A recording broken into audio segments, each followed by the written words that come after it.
சொல்ற.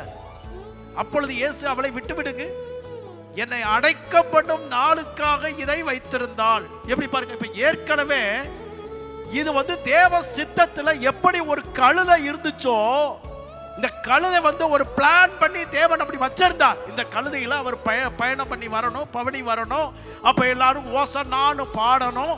இது மல்கி தீர்க்க தரிசன புஸ்தகத்துல ஏற்கனவே எழுதப்பட்டிருக்குது. இப்படியெல்லாம் நடக்கும் போல இந்த அவ வீட்டுக்குள்ள இருந்த பெர்ஃபியூமும் தேவனுடைய சித்தத்திற்காக வைக்கப்பட்டிருக்கிறது. கரங்களை தட்டி தேவனை மகிமைப்படுவோமா?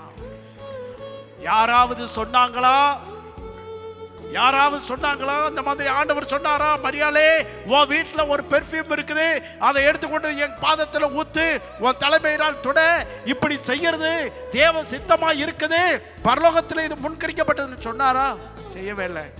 ஆனா அவளுடைய சிந்தை தேவ சித்தத்துக்குள்ளாக நின்று கொண்டு